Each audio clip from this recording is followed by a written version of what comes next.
Alors là, c'est une petite vidéo donc, sur le concept de se gérer soi-même. Car en fait, bon, les gens qui se nettoient, quand on nettoie des personnes, ça leur met les structures métaphysiques à zéro. C'est-à-dire qu'il n'y a plus de dédés. Bon, évidemment, la vie de tous les jours fait qu'on va reprendre des petits dédés, mais le stock de fond, en fait, est libéré. Ce qui fait que l'énergie des personnes réaugmente. Pour autant, vous ne sortirez pas de votre propre moule. Hein. Il est évident, vous êtes une personne à part entière, avec une programmation dans le sens où, en fait, un individu doit avoir une personnalité, et cette personnalité a ses défauts et a ses qualités. Il y a quand même une proportion qu'on peut travailler. En fait, c'est là où on va essayer... là, je ne ferai pas de coaching personnel, de choses comme ça, avec facture et tout, et petit tampon comme quoi, ça y est, vous êtes évolué, et toutes vos chakras brillent. Tout ça, c'est de la foutaise. Là, simplement, on va revenir au principe fondamental que les bouddhistes tibétains avaient mis sur pied, c'est-à-dire le perfectionnement de soi-même par soi-même. En fait, là, l'idée, c'est que je vais proposer dans chacune de ces vidéos une façon de s'étudier soi-même. Un ordre à peu près des choses, tentant à s'étudier, tentant à essayer de faire en sorte d'améliorer son quotidien mental, son quotidien spirituel ou son quotidien métaphysique. En fait, là, donc, la première, on va plutôt parler de se percevoir soi-même. Puisqu'en fait, la plupart du temps, il y a un très grand décalage entre ce qu'on perçoit de l'intérieur, comme vous êtes à l'intérieur de vous-même, vous vous percevez d'une certaine manière. Mais par contre, les gens, quand vous allez avoir une interaction avec votre famille, qui vous connaît, donc là, il y a une légère différence, mais une interaction avec des gens extérieurs, vous ne savez pas véritablement comment vous êtes perçu. Du coup, ce manque de perception de vous-même, comment vous êtes vu, vous, de l'extérieur, amène un décalage. Vous pensez que vous êtes comme ça, mais simplement, les gens vous voient autrement. Pourquoi ? Tout simplement parce que les gens ont quand même un regard sur la moyenne. Hein. Il y a des gens qui sont trop sombres ou d'autres trop, on va dire, trop gentils, qui vont vous voir de manière exagérée, mais la moyenne, on va dire, va vous voir toujours un peu pareil. Du coup, l'intérêt, c'est d'essayer de s'auto-percevoir de façon moyenne, ni trop dans le sombre, ni trop dans l'euphorie, qui est un défaut. Les personnes euphoriques sont défaillantes, donc bon, il ne faut pas être trop euphorique, ça vous emmène là où il ne faut pas. Donc l'idée, c'est d'essayer de se percevoir. Donc pour se percevoir soi-même, là j'avoue, les outils comme le fait de se filmer soi-même et de s'enregistrer soi-même peut avoir un intérêt dans le sens où ça permet de vous percevoir en tant qu'image aussi. Vous allez pouvoir remarquer, alors vous faites une petite vidéo de vous-même, hein, vous lisez un texte ou vous jouez genre une pièce de théâtre tout seul, ou vous discutez et vous essayez d'employer, faites une petite vidéo de vous comme ça avec votre portable ou avec n'importe quoi. Ça peut être un exercice intéressant dans le sens où vous allez, ensuite vous vous écoutez avec un bon son, hein, quand même ne vous écoutez pas avec le portable ou des choses comme ça, vous n'aurez pas un bon son. Il faut s'écouter et en même temps se voir bouger, se voir. Alors bon, n'hésitez pas à bouger et à faire des gestes que vous faites quand vous discutez. Tenez une conversation avec quelqu'un, ou bien tenez une conversation avec une autre personne et filmez-vous en même temps.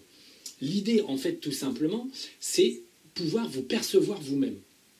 Vous allez remarquer, en mettant la vidéo, mettant sur un écran avec un bon son, que vous n'avez pas la même voix que ce que vous entendez. Pourquoi ? Tout simplement parce qu'en fait, votre crâne et les sinus simplement font caisse de résonance. Donc caisse de résonance, mais plutôt dans les graves.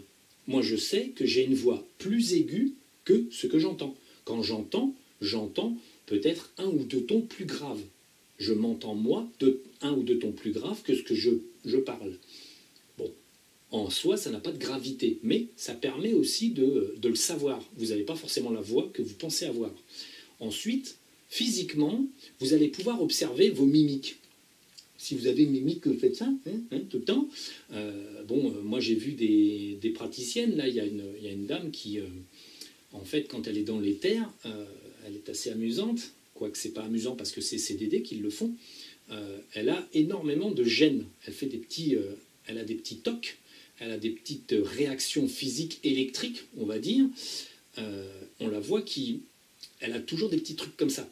Et en fait, ça, ce sont ces dédés qui ne sont pas contents qu'elle sorte, du coup, qui la choquent, qui l'embêtent, et je ne sais pas si elle s'en rend compte. Mais en fait, on a tous, bon, soit une gestuelle, hein, soit une gestuelle particulière, ou soit des expressions de visage, soit la façon de regarder, la façon de s'exprimer, les tocs d'expression qui sont dus à des petits dédés qui vous emmerdent avec ça, dire quoi, alors je vais quoi, et je fais quoi, et quoi, et quoi, et quoi.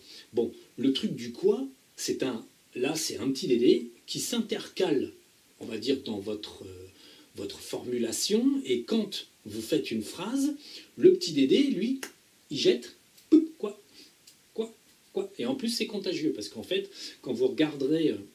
Si vous rencontrez des gens qui disent quoi, alors il y en a qui le disent énormément, c'est affreux, il y en a qui le disent modérément, et un coup de temps en temps, il y en a qui le disent vraiment très sporadiquement.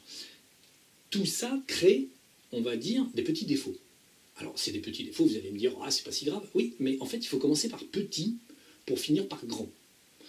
C'est comme ça que ça marche, vous devez, on va dire, remodeler une petite partie de vous-même, ne plus dire quoi. Ça, c'est pousser un dédé ou le retirer l'habitude. Déjà, après, il faut savoir que même si vous êtes propre, votre subconscient va stocker un nombre intéressant d'informations stupides. Le subconscient, lui, il trie pas, il stocke. Voilà, vous avez l'habitude de faire ça tout le temps. Bon, c'est une habitude, donc lui, il continue de faire ça. Hein. Peu importe qu'on ait retiré le dédé qui vous faisait faire ça. Voilà, lui, bon, c'est intégré. Tiens, tu fais ça, hein. Ouais, ah bah oui, je fais ça. Bon, il en va de même des expressions du visage, il en va de même des défauts d'expression. Donc dire quoi, ou dire certains mots qui sont non pas inappropriés, mais surtout, en fait, des mots, soit des mots, on va dire, inventés. Alors, c'est pas très grave, mais certains mots que vous pouvez répéter peut-être, au-delà de dire quoi, certains mots que vous pouvez répéter qui n'ont pas vraiment le sens qu'ils devraient avoir, ou pas vraiment, on va dire, ils n'ont pas de sens dans la phrase, ou des choses comme ça.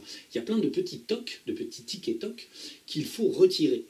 En fait, c'est la gestion des petits ennuis qu'on a stockés avec les dédés, et qui en fait sont à éliminer, tout simplement. Donc cette gestion-là, bon, alors vous faites une petite vidéo de vous, en train de discuter avec quelqu'un d'autre, ou vous récitez un texte, vous essayez de vous imprégner, vous essayez de... Bon, ça dépend si vous pouvez faire du théâtre avec quelqu'un ou du théâtre tout seul. Et donc l'intérêt, c'est là de vous observer vous-même. Alors après, il faut un certain recul, il faut que vous enleviez, on va dire, je suis beau, je suis parfait, je suis intelligent, vous enlevez tout. Vous enlevez tout dans le sens où il faut se regarder à nu. Il faut véritablement regarder l'individu pour ce qu'il est, là, point. Vous ne vous jugez pas, vous regardez. Donc l'intérêt étant de regarder les petits défauts de gestuelle, les petits défauts pas d'élocution, parce que ça, bon, c'est autre chose, mais les petits défauts de mots qui sortent sans le vouloir vraiment, qui sont des ponctuations qui ont été rajoutées par un petit dédé. Donc en fait, vous regardez ces choses-là. Et ensuite, si vous trouvez quelque chose de désagréable en vous, tiens, vous dites, oh non, mais ça va pas, quoi, je fais toujours cette tête-là, ça va pas, faut que j'ai une tête plus détendue. Donc vous pouvez observer peut-être que vous avez un air vachement sévère, faites la gueule, donc bon, ça va pas, ça vous plaît pas. Mais vous ne le saviez pas avant parce que vous ne vous regardez pas vous-même. Donc l'idée, c'est en passant par la caméra, vous passez par un élément qui est neutre. Lui, la caméra, elle vous filme, elle ne s'impressionne pas elle-même. Il faut savoir que quand vous vous regardez dans le miroir, si vous vous regardez dans le miroir, tout ci, tout ça, même si vous parlez et vous mimez devant le miroir quelque chose, vous vous auto-impressionnez. En fait, quand on regarde dans le miroir, mentalement, on gomme certaines choses. L'expression, il y a un phénomène presque d'autoséduction, quoi. On pense qu'on est d'une certaine manière, donc quand on se voit, on le fait on le fait de façon influencée. On influence le reflet, entre guillemets, mentalement, on dévie le reflet et on regarde par ses propres yeux, et ça donne qu'on ne se voit pas réellement comme on est. L'astuce pour se voir vraiment comme on est, quand on veut se regarder sur un miroir, c'est que vous prenez un miroir dans la main et vous faites refléter votre reflet dans le miroir, et vous allez vous voir, on va dire, sans influence, parce que vous ne regardez pas. C'est une expérience que j'avais faite à un moment donné. J'avais remarqué que j'avais la même image dans la caméra que sur le reflet du miroir. C'est assez amusant. Si vous vous regardez dans un petit miroir à main, on va dire, qui prend l'image sur le miroir, et vous regardez comme ça, puis après vous regardez là, vous verrez que vous n'avez pas le même reflet influencé dans ce miroir-là que ce miroir-là. Parce que vous influencez le miroir d'en face, puisqu'il est en face de vos yeux, mais là, quand vous regardez sur le côté, par double reflet, vous n'influencez pas ce miroir-là parce que vous ne croisez pas votre propre regard. Notre propre regard modifie la réalité. On modifie des traits de soi-même. On coupe. Non, ça c'est comme ça c'est comme ça. Pop, pop. On se refait à sa manière. On s'auto-illusionne en fait.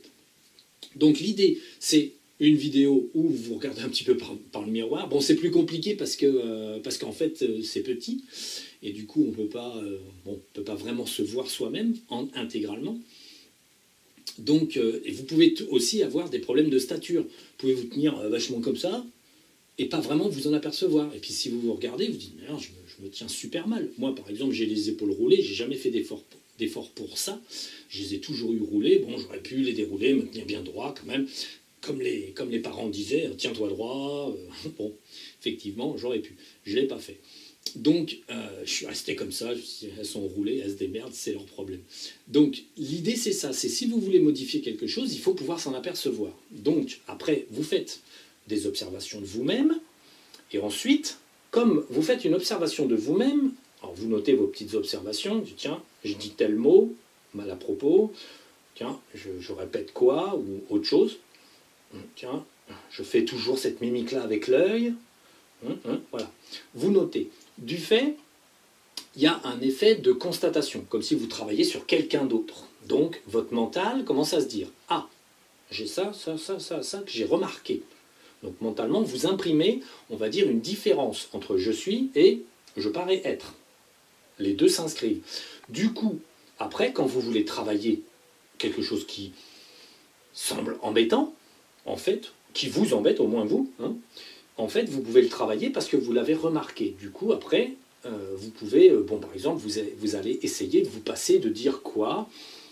Moi, étant beaucoup plus jeune, à un moment donné, effectivement, j'ai croisé des gens qui disaient quoi, et à un moment donné, je me suis dit, tiens, je le dis.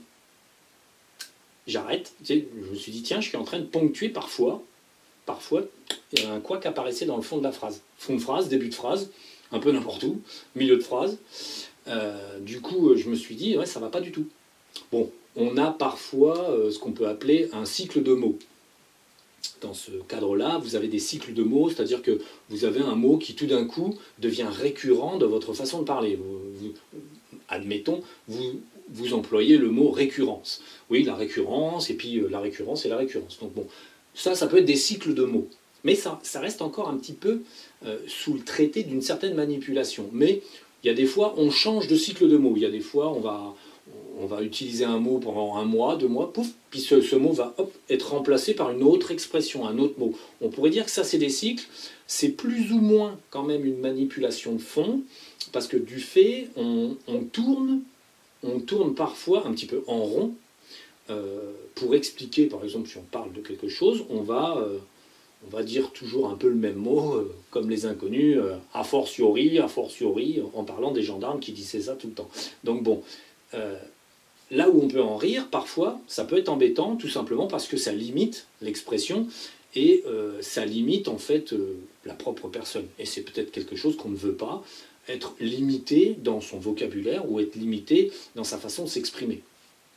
Donc, quand vous avez un petit problème de quoi, ou d'a fortiori, ou de trucs comme ça, on va dire, donc il vous reste à faire attention. Donc là, il faut tout simplement porter votre attention, c'est-à-dire qu'il faut s'auto-écouter. Quand vous parlez aux gens, vous vous mettez à vous écouter vous-même, et vous parlez, tac, et pour pouvoir le constater. C'est-à-dire que vous divisez votre esprit en deux. Votre esprit parle, vous êtes puis tout d'un coup, vous dites, tiens, mince, j'ai encore dit quoi? Ah. Donc, vous le notez, il dit, une fois, deux fois, trois fois. Bon, hop, vous avez constaté que dans la conversation comme ça, commune et ordinaire, vous venez de dire 6 ou 7 fois en 15 minutes quoi. Donc, l'intérêt, ça va être de le noter et donc de vous dire, c'est embêtant.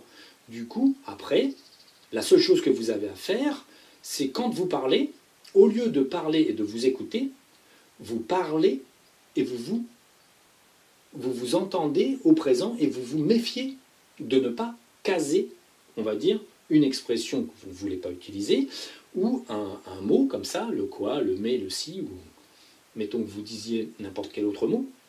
Donc là, vous faites attention, vous commencez à vous auto-observer. Vous surveillez de façon à avoir une diction, mais surtout une expression, on va dire, contrôlée. En fait, vous gagnez en contrôle. Simplement, vous faites attention.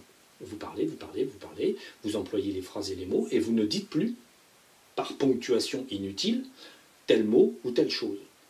Ça, c'est une manière de recontrôler l'expression verbale. Il en va de même. En fait, c'est toujours le même principe, hein, c'est les sens. Hein. Là, on essaye de modifier le contrôle de l'individu sur ses sens. Parler, entendre, voir, sentir avec les mains, les doigts, les odeurs, les choses comme ça. Donc, on va dire, les sens ordinaires des hommes sont polluables, donc on peut en reprendre le contrôle. Par exemple, on peut facilement voir ça, les gens voient sur la même scène, hein, on va avoir 4 personnes différentes qui voient une quelconque action, que ce soit un accident de voiture, une conversation entre 2 personnes, on a 4 versions différentes. Sur le regard, sur l'écoute, on a 4 versions différentes. Pourquoi? Parce que les gens sont déformés. La plupart des êtres humains sont déformés, ils ne vont pas voir la situation telle qu'elle, sans rien y penser, ils vont voir la situation à travers leurs propres biais et leurs propres problèmes. Du coup, pour 2 personnes, c'est, admettons, la femme qui agressait l'homme, pour 2 autres personnes, c'est l'homme qui agressait la femme. Où est la vérité? Le problème est là. Donc pour former ça, il faut tout simplement, pour reformater un petit peu vos sens, il faut faire des exercices d'observation et ensuite des exercices on vire les petits défauts. Regardez, donc là c'est plus sur le mot, mais aussi sur les yeux. Quand vous regardez une situation, il ne faut pas ni la teinter admettons, de colère, ni la teinter de crainte, ni la teinter d'amitié pour l'un ou pour l'autre. Il faut teinter de neutre. Voir une situation telle qu'elle est arrivée n'est pas si évident. Parce qu'il y a des petits dédés qui vont pousser, tirer, qui vous ont habitué à regarder les choses de façon biaisée. Les femmes sont toutes des victimes. Les hommes sont tous des bourreaux. Bon, voilà, c'est comme ça. Parce qu'on fait les choses comme ça. Bon, alors que la victime, on va dire, moi j'ai toujours bien adoré les victimes. Les victimes, c'est des gens qui sont vachement chiants, entre guillemets, parce que c'est marrant comme une victime a tendance à être bourreau, puisqu'en fait, il n'arrête pas de se placer comme victime en bourrotisant, soi-disant son bourreau. Donc bon, c'est assez amusant. Mais bon, ça c'est des analyses plus complexes. Donc là, l'intérêt, c'est d'entendre. C'est le principe des 4 singes, hein. Entendre correctement, voir correctement, parler correctement et se comporter correctement. Donc c'est juste en fait une reprise de vos fonctions ordinaires, de sens, une reprise en main. Donc quand vous regarderez quelque chose, il faut, quand vous regardez quelqu'un qui vous parle ou quoi que ce soit, la personne doit être vue comme elle est. Et non pas... alors, vous pouvez constater certains effets pervers, parce qu'ils existent, qui sont liés par exemple aux hormones ou des choses comme ça. Vous avez par exemple, moi j'ai eu le cas, c'était assez amusant, c'est ce qu'on appelle la subjugation. La subjugation tient d'une personne qui domine une autre personne, en général par la séduction, et du coup la personne qui est dominée ne voit pas du tout la réalité en face. À un moment donné, moi j'ai déjà eu ce cas-là, subjuguer une personne n'est pas si compliqué que ça quand on sait le faire, et se faire subjuguer peut être constaté. la plupart du temps, alors femmes et hommes subjuguent. Donc en fait subjuguer, c'est simplement passer au-dessus de votre mental et vous imposer quelque chose. Vous imposer une séduction ou une image de soi-même. On a le cas, par exemple, d'une personne, une femme ou un homme, qui est très attachée à son apparence. Donc cette personne étant très attachée à son apparence, se sent elle-même belle ou beau, et donc quand vous allez la croiser, cette personne est dans la séduction, elle fait de la séduction. Alors c'est masculin et c'est féminin, hein, alors ça se joue sur des différences bien sûr, mais ça ne concerne pas un sexe particulièrement. Les hommes parfois se trouvent très beaux, les femmes se trouvent très belles, et du coup elles séduisent. Et les hommes aussi sont séducteurs. Quand vous avez affaire à quelqu'un comme ça, vous pouvez constater que vous abordez cette personne, et quand la personne est suffisamment proche de vous, vous la trouvez belle ou beau. Putain, vous dites, ah ouais, c'est vrai qu'elle est belle, c'est vrai qu'il est beau. Hein, ouais, ouais. En fait, quand vous vous éloignez un tout petit peu, vous avez un regard différent. Pourquoi? Parce que vous n'êtes plus dans sa sphère d'influence. La personne, elle a une certaine influence en fonction de son aura. Elle peut pousser un petit peu sa subjugation un petit peu au-delà de l'aura, mais ça reste compliqué, ça dépend de l'énergie qu'elle a en elle-même. Donc en fait, vous pouvez être subjugué par quelqu'un, donc trouver quelqu'un beau ou belle de façon déraisonnable. Et c'est dû au fait que la personne elle-même se considère comme parfaitement séduisante et vous impose sa façon de voir les choses. Bon, moi, ça m'est déjà arrivé, c'est assez marrant de constater, en fait, je regardais une jeune fille qui subjuguait, on va dire, son auditoire tout le temps. À chaque fois qu'elle passait quelque part, je voyais les gens, ah là, t'as vu qu'est-ce qu'elle est belle, oh là là, oh là là, puis hop. Puis alors c'était assez amusant parce que ce soit homme ou femme, tout le monde disait qu'elle était belle. C'était assez amusant parce que, alors bon, c'est plus constatable sur une terrasse de café ou quelque chose comme ça parce que bon, les personnes sont suffisamment serrées, mais elle, cette personne-là, elle émanait, je suis belle, je suis belle, je suis belle. Du coup, à chaque fois qu'une personne rentrait dans son aura, tac, la personne la trouvait belle. Sans pouvoir contrôler le phénomène. Là, on a affaire à... Alors c'est un pouvoir métaphysique de base, hein, c'est simplement on propulse sa pensée. On propulse sa pensée, je suis belle, je suis belle, je suis belle. Voilà, bon, le mec c'est pareil, je suis beau, je suis beau. Hein, quand vous regardez, en fait, quand les gens sont en communauté, sur des boîtes de nuit, des bals, des machins, des choses comme ça, vous allez voir, parfois il y a un mec qui attire beaucoup de filles. Et il y a une fille qui attire beaucoup de mecs. Mais par contre, l'un et l'autre ne sont pas attirés par l'autre, parce qu'ils sont deux rivaux. Donc en fait, bon, c'est assez amusant. Donc là, il y a subjugation, très ordinairement, il y a une subjugation, parce que le gars, il distribue du « je suis beau, je vous plais », du coup, hein, si je suis beau, je vous plais. Donc la fille, c'est pareil, je suis belle, je vous plais. Et du coup, les gens sont subjugués. Du coup, en fait, on a le phénomène où, alors, il faut savoir s'en détacher, il faut surtout savoir le repérer. C'est-à-dire que vos yeux, quand vous allez regarder la personne, vont être influencés par la subjugation qui est mise en route quand vous êtes dans l'aura de la personne. C'est assez amusant, la personne arrive de loin, bon, une personne normale, ni moche ni belle, normale. Bon. Peut-être elle a un petit peu de surpoids à droite, lui il n'est pas tout à fait aussi beau qu'il croit, bon, peu importe. La personne arrive, et quand elle arrive dans une certaine mesure, elle touche votre aura et son aura touche la vôtre, paf, là, oh qu'est-ce qu'elle est belle.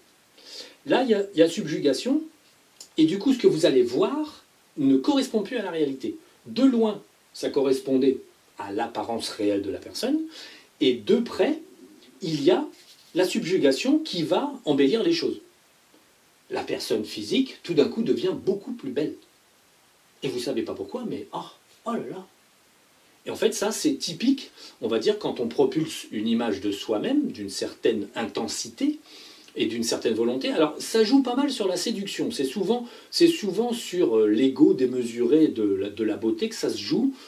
Ça peut se jouer sur d'autres tonalités de la personnalité, mais c'est moins utile. Donc, genre, je suis méchant. Bon, il y en a des comme ça, là, des terreurs. Là. Ah, je suis méchant. Bon, donc je suis méchant, je suis vilain, je pète la gueule à tout le monde. Bon, ils peuvent subjuguer les gens pour, justement, imposer qu'ils sont méchants, qu'ils pètent la gueule à tout le monde. Donc, C'est moins fréquent, ça peut arriver, mais c'est moins fréquent. Là, on a beaucoup plus de subjugation dans le phénomène de je suis belle ou je suis beau, et je séduis la terre entière. Du coup, bon, ces personnes-là ne s'en aperçoivent pas réellement. Bon, en général, ce sont des gens assez simples, qui ont une vie simple, et simplement, ils s'aiment eux, beaucoup, hein, je suis belle, ils sont persuadés d'être beaux ou d'être belles, ça galvanise un petit peu leur personnalité, et du coup, ils imposent aux autres leur propre idée. Et du coup, bon, en fait, ce qui est assez amusant, c'est de voir que finalement, le phénomène que ça soit imposé est pas difficile, mais est à constater. C'est pas difficile à bloquer, mais c'est marrant parce qu'on peut le sentir. Moi, c'était assez marrant de sentir la personne arrivait de loin, bon, hop, puis tout d'un coup, je rentrais en contact, les auras rentraient en contact, et du coup, ah, tiens. Et moi, le problème, c'est que je m'en faisais la réflexion. Je me disais, bon, je regardais les gens qui étaient là, oh, qu'est-ce qu'elle est belle. Les hommes, les femmes, si c'est tout juste si le chien la trouvait pas belle. Donc bon, et quand la personne est passée suffisamment près, bon, je dis, ouais, c'est ça, hein, c'est de la subjugation. Parce qu'en fait, on va dire, le contact avec elle, je sentais bien qu'était poussé en moi l'idée qu'elle était belle. C'était poussé. Non, je suis belle, je suis belle, je suis belle. Oui, oui, bah d'accord, t'es belle, mais enfin bon, n'en rajoutons pas, quoi. Hein, on pousse. Mais, tant qu'on est dans le contact, on sent qu'il y a quand même une idée qui veut toujours s'imposer. Même si soi-même, on s'en rend compte. Donc du coup, bon, on est quand même libre, là, parce qu'on s'en rend compte, et du coup, on se dit, oui, d'accord, t'es pas trop mal, mais enfin, n'en rajoutons pas. Hein. Et puis après, la personne s'en va, l'idée, hop, s'éloigne, et la subjugation retombe. La subjugation peut rester un petit moment dans les personnes, hein, elle peut stagner un petit peu dans les énergies des personnes, et donc les personnes peuvent continuer à penser que la personne est belle quand elle a quitté leur aura. Parce qu'il y a une petite propulsion d'énergie qui peut rester un petit peu imprimée dans l'aura un certain temps. Bon, après, on va vaquer à ses occupations, il se passe autre chose, on fait autre chose. Mais l'idée qu'on projette de soi a aussi un impact sur les gens. Et toute forme d'idée qu'on projette de soi est comme ça. C'est-à-dire que si vous projetez que vous êtes très intelligent, bon, ça ne va pas se voir et pas vraiment se sentir.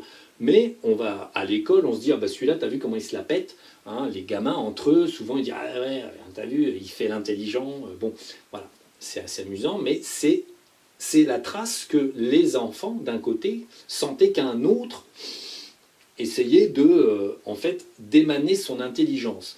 Et en fait, tout est là. L'intérêt, c'est que vous émanez ce que vous pensez que vous êtes. Pas forcément ce que vous êtes, mais vous l'émanez.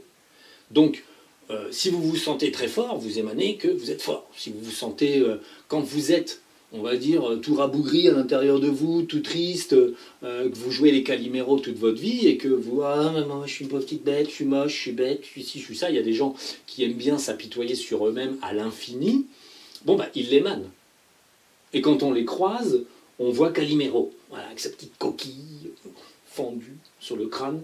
Donc on voit le petit Calimero, le pauvre gars bête, bête, gna gna gna gna. Bon, on n'est jamais aussi bête qu'on voudrait, et on n'est jamais aussi intelligent qu'on voudrait. C'est pas le problème. Mais par contre, le fait d'être persuadé d'être d'une manière ou d'une autre est émané et échangé. Donc l'idée, c'est qu'il faut pouvoir le constater. D'abord ce que vous émanez vous, et ensuite s'amuser à simplement capter les émanations que les gens ont d'eux-mêmes. En sachant que c'est très amusant, par exemple dans le cas de la subjugation, quand une personne passe, une jeune fille qui se croit super belle passe, bon vous la trouvez belle, admettons que dans l'avenir vous allez la rencontrer et parler un peu avec ses parents, machin truc, et vous allez la regarder, et vous allez vous dire, ouais d'accord, bon, elle est correcte, enfin bon, on casse pas des briques. Et puis ensuite, vous allez vous dire, et puis en plus, bon, c'est pas une flèche, quoi. Et en fait, l'idée est là. Tant que vous ne connaissez pas la personne, la subjugation fonctionne. Si par contre, vous êtes amené à côtoyer la subjugation une fois, deux fois, 10 fois, si vous avez vous-même une énergie suffisante, la subjugation va tomber. Et du coup, vous allez pouvoir regarder la personne telle qu'elle est, puisque vous vous êtes fait à cette séduction anormale, et vous l'avez mise de côté, et vous regardez la personne telle qu'elle est, et là vous allez vous apercevoir que finalement, l'écart entre ce qui est vendu, en premier abord, et ce qui est réel, quand vous côtoyez la personne, il y a un écart. Il y a un très grand écart. Mais on peut constater, du coup, que l'impact qu'on a en direct n'est pas forcément ce que l'on est. Et donc, ça c'est une chose à corriger pour avoir l'impact de ce que l'on est. Quand vous vous déplacez dans la vie du quotidien, vous avez souvent deux personnalités, la personnalité de la maison et la personnalité de l'extérieur. Deux impacts légèrement différents. Donc, mais ça encore, c'est un jeu, entre guillemets, normal. Ce qu'on est au quotidien et ce qu'on est à l'extérieur. Mais ce qu'on est à l'extérieur est souvent emprunt à de la surfabrication. Donc, qui ne détermine pas véritablement ce que vous êtes. Et en fait, pour être plus harmonieux dans votre ensemble, c'est véritablement d'essayer de coller le plus possible à ce que vous êtes, même si vous avez la personnalité de la maison et la personnalité de l'extérieur, les deux impacts un peu différents, le naturel et le polissé, on va dire, le poliché surtout. On va dire vous êtes plus présentable à l'extérieur qu'à la maison. Du coup, il faut quand même avoir la conscience et la lucidité de l'impact qu'on a envers les autres. Ça permet aussi de savoir pourquoi, parfois, il y a certains accros qui se gèrent, en fait, au quotidien, tiens, pouf, si vous avez régulièrement des accros, toujours un peu avec les mêmes personnes, le même type de personnes, c'est que chez vous, il y a un accro, il y a un crochet, il y a quelque chose. Dans votre personnalité, il y a quelque chose qui pousse des gens comme ça ou comme ça à avoir des petits accros, ils vous regardent de travers, gna gna gna. Bon, là, c'est la personnalité qui travaille, hein. La personnalité, c'est le quotidien de l'individu. Donc, on peut reformater le fond de personnalité, enfin, le fond, pas véritablement, mais au moins certaines formes de personnalité. On peut s'apercevoir, par exemple, qu'on est trop m'as-tu vu ? M'as-tu vu par-ci, m'as-tu vu par-là. On est trop attaché par exemple, à son apparence extérieure.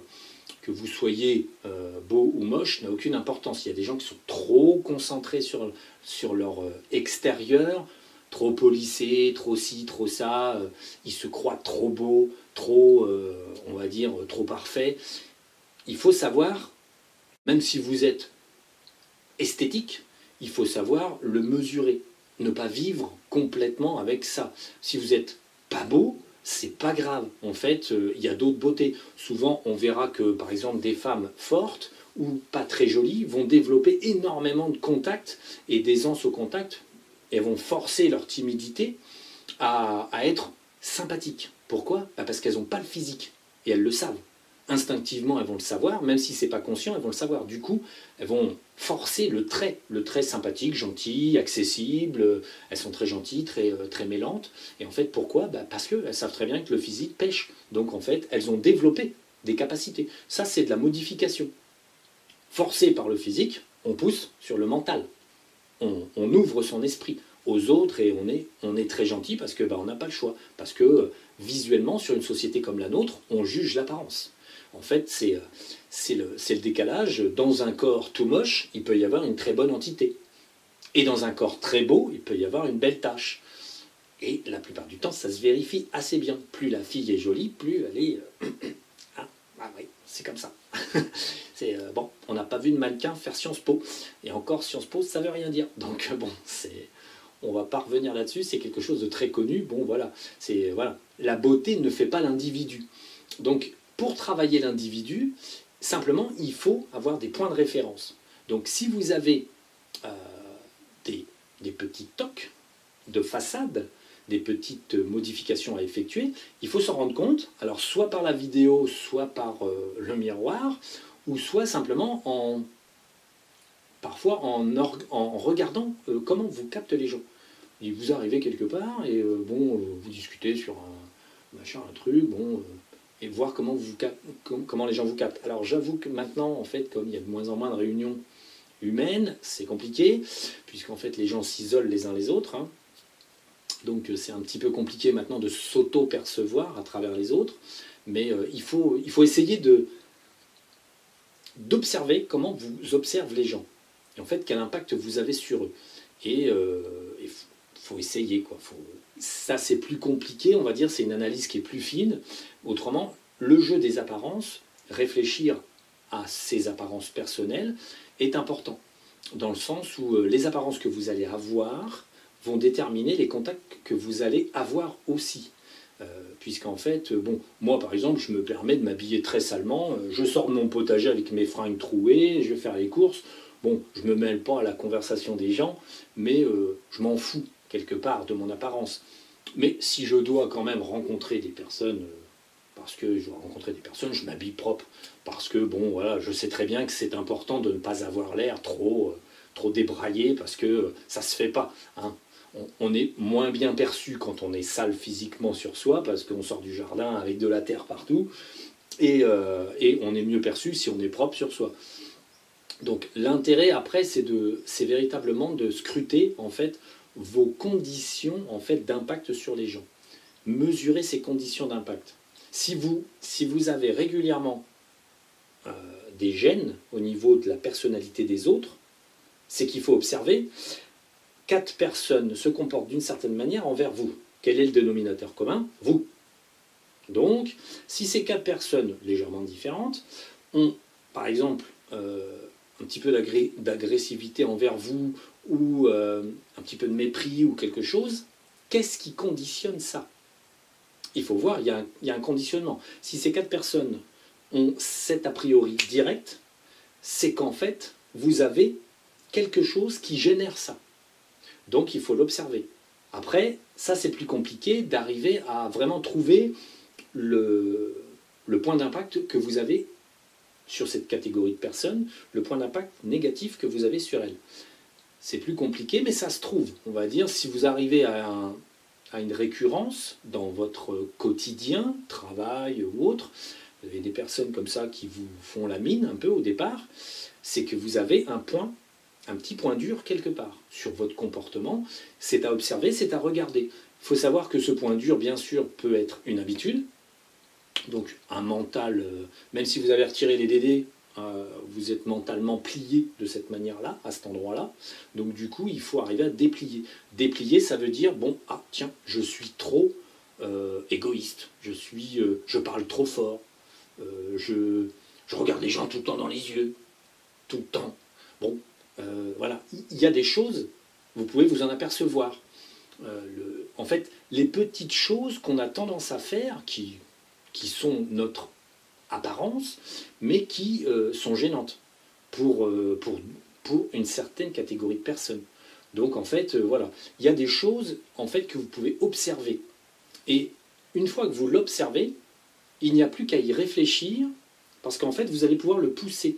On va dire, bon, si vous avez tendance à regarder tout le temps les gens dans les yeux trop fixement, bon, en fait, la réflexion, c'est quand vous le faites, vous dites, ah oui, au fait, coupez pas la conversation, mais coupez le regard dans les yeux en faisant un geste, en animant la conversation, de façon à moins fixer les gens. Fixer les gens peut les rendre mal à l'aise, parce que on se demande ce que les gens se demandent, par exemple, ce que vous leur voulez à les yeuter comme ça. Donc même si vous, c'est une preuve d'attention, entre guillemets, vous fixez les gens, mais vous êtes peut-être trop intense dans votre façon de faire. Donc chaque chose comme ça doit être mesurée. On peut regarder les gens dans les yeux, mais par exemple, bon, il faut savoir couper un petit peu en animant, on va dire physiquement la conversation, en faisant des gestes, en cherchant ses clés, en faisant, bon, voilà, savoir couper. Mais en fait, il faut que vous constatiez le défaut chez vous. Donc, il faut après trouver une parade. La parade, en gros, bon, bah, si on trouve qu'on est trop insistant, comme ci ou comme ça, bon, par exemple, les gens qui touchent beaucoup trop les autres. Il y a des gens comme ça, ils sont tout le temps en train de te toucher. Toum, toum, toum. Bon, sans point de gravité. Si vous êtes trop tactile, bah, si vous estimez, vous voyez que parfois, vous allez voir, quand les gens sont très tactiles, ils peuvent s'apercevoir que les gens ont des petits effets de recul. Bon, et ben, c'est encore une chose qu'on peut corriger. Tout simplement, on s'en aperçoit, on se dit, ah oui, c'est vrai qu'il suffit de compter les fois où, en fait, vous êtes trop tactile. Du coup, vous vous dites, tiens, c'est vrai, si j'analyse les choses, cette personne-là, je suis arrivé, tac, j'ai mis la main sur sa main, j'ai mis la main sur son coude, voilà, j'ai attrapé son veston, des machins. Donc c'est un défaut. Vous avez une tendance à palper, on va dire, ce qui vous passe sous la main. Donc il faut juste l'analyser et vous dire, bon, il faut que je fasse attention. bon, bah, vous faites quelque chose, vous prenez quelque chose dans les mains, donc vous ne palpez pas, vous tripotez autre chose. N'importe quoi, un objet qui vous appartient, en fait, un stylo, quoi que ce soit, donc voilà. Le phénomène, c'est toujours de s'analyser soi-même, pour arriver à reconditionner les petites choses. Certaines choses vous rendent différent un petit peu de la population, c'est pas très grave. Ensuite, il faut voir si ça vous coûte, on va dire au quotidien, si ça vous coûte dans chaque chose. Après, la modification des gestes, on va dire des gestes, des habitudes physiques, des choses comme ça, c'est un petit travail. Il faut petit travailler là-dessus. Alors, ne modifiez pas tout à la fois. Si vous apercevez que vous avez par exemple, trois petits défauts que vous voulez modifier, prenez chaque petit défaut à part et travaillez-le. Ça peut prendre un petit peu de temps, le temps de pousser le subconscient à arrêter de répéter la même chose. Après, vous pouvez essayer, on va dire, de subjuguer votre subconscient quelque part, on va dire, vous pouvez essayer de faire une répétition quelconque. C'est-à-dire, bon bah là, c'est de la formation métaphysique de base, vous allez faire une petite mantra pour arrêter quelque chose. Mais il ne faut pas oublier d'y penser soi-même quand même. Par exemple, bon bah du coup, comme vous dites quoi tout le temps, c'est un exemple qui est assez récurrent, comme vous dites quoi tout le temps, du coup, vous faites une petite mantra. Alors, il faut la faire 3 fois, 9 fois à peu près, matin et soir, et puis le midi si vous avez le temps. Vous pouvez faire des petites mantras, par exemple, pour dire...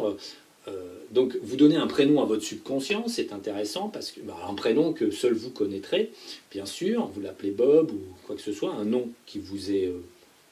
un nom qui n'existe pas trop non plus, un nom qui n'est pas répété par tout un tas de personnes, un nom un petit peu spécial, on va dire. Vous l'appelez, je ne sais pas, Nebuchadnezzar ou un truc comme ça. Prenez un nom simple. Hein. Donc, donc vous donnez un nom à votre subconscient et vous faites vos petites mantras. Donc du coup, par exemple, vous voulez arrêter de dire quoi? Du coup, vous allez déprogrammer un petit peu votre subconscient en lui disant on arrête ça. Du coup, vous faites une petite mantra courte, simple à se rappeler. Vous lui dites, par exemple, bon, Bob, je dois arrêter de ponctuer toutes mes phrases par le mot quoi.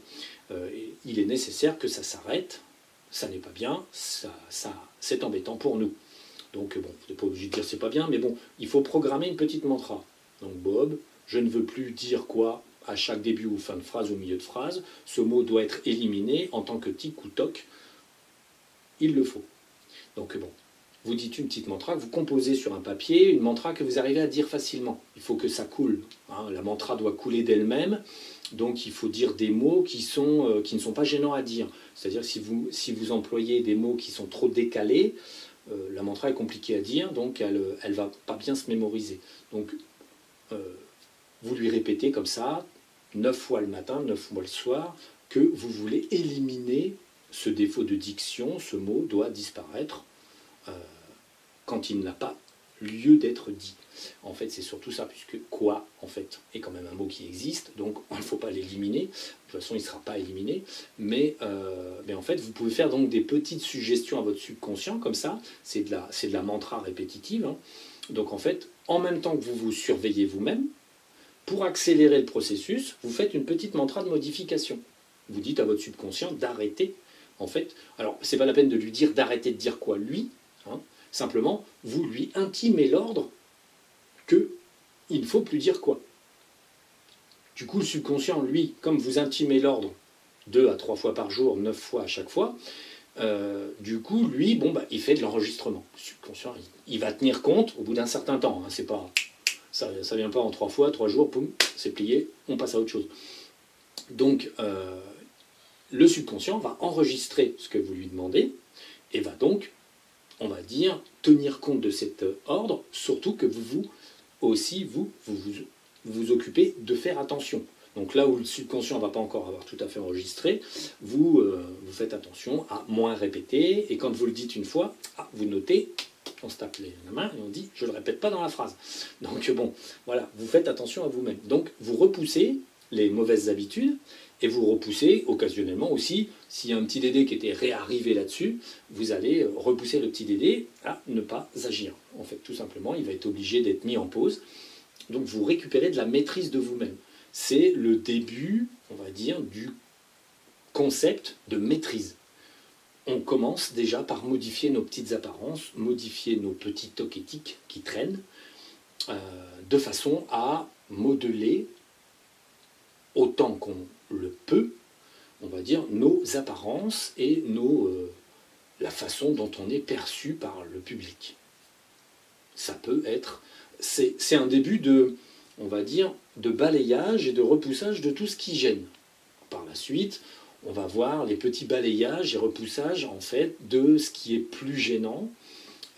Donc là, après, on verra bien un petit peu le côté modification d'autres structures, pas forcément mentales d'ailleurs, mais c'est des structures, en fait, de la personne, parce qu'en fait, pour s'améliorer, entre guillemets, il faut restructurer petit à petit sa personne dans le cadre de ce qui est prévu.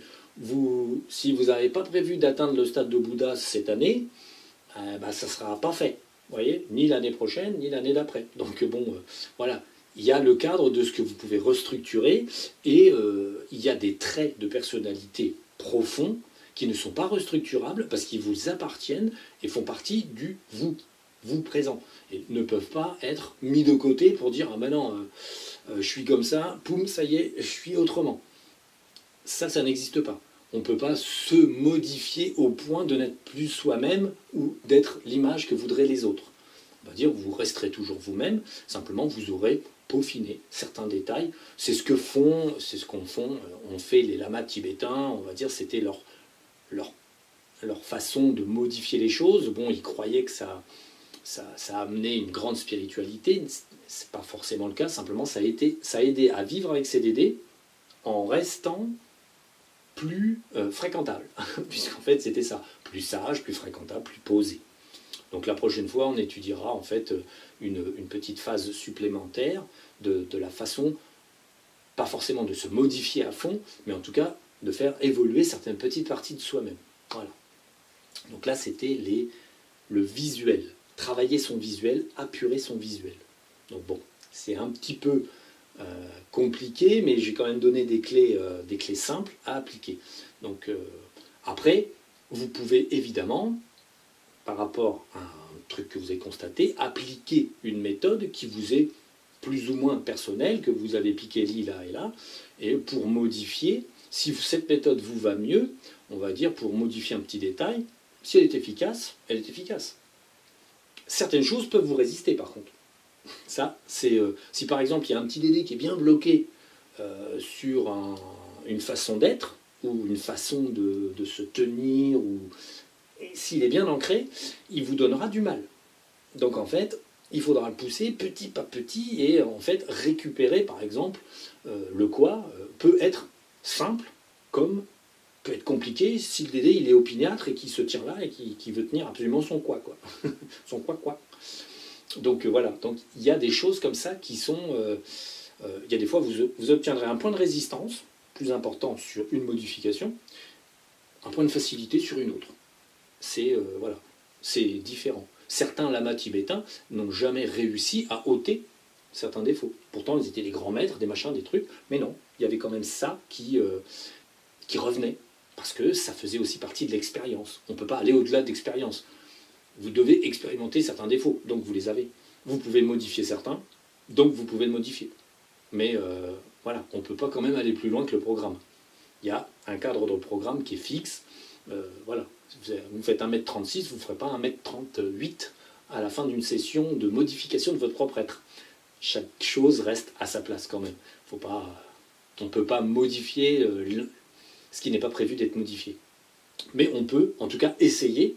Du coup, ça permet de faire évoluer le personnage en apparence. C'est la première étape, faire évoluer un petit peu ses apparences, de façon... alors, c'est pas tellement que ça soit gênant, mais ça fait que la perception qu'on a de vous à l'extérieur peut être entravée par des petits tics et tocs. C'est toujours intéressant à voir. Alors, plus pour vous-même, ça c'est clair et net, c'est plus pour vous-même, en fait, être conscient que vous avez viré ci, ça, ça et ça, hop, c'est viré, voilà, vous êtes différent, vous avez changé des petits trucs, ça n'est en fait, une gloire pour vous-même, entre guillemets, ça n'a pas d'importance que les gens aient vérifié que vous avez bien évolué, c'est surtout là, pour vous, l'occasion de vous dire, tiens, j'ai réussi ça et j'ai réussi ça. Bon, voilà, c'est bien. C'est pour vous, en fait. On pourrait faire des stages, bien sûr, payants pour ça. Hein, il y a des gens qui le font. Donc, ce n'est pas le cas. Là, l'intérêt, c'est l'auto-modification dans la limite des stocks disponibles pour cette vie-là. Voilà.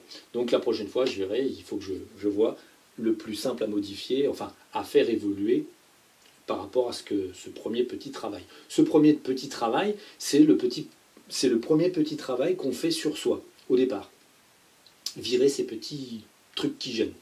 Par la suite, c'est un petit travail, un autre petit travail qui viendra pour améliorer ce qu'on a ou ce qu'on n'a pas sous la main. Le trouver ou l'améliorer. Voilà. C'est la petite évolution simple mais utile. Utile pour véritablement pour vous à l'intérieur. Ça vous permet de gérer en fait. C'est la gestion de soi-même qui est importante. Voilà, allez, on arrête parce que là ça doit faire déjà un petit moment que je cause. Allez, à la prochaine.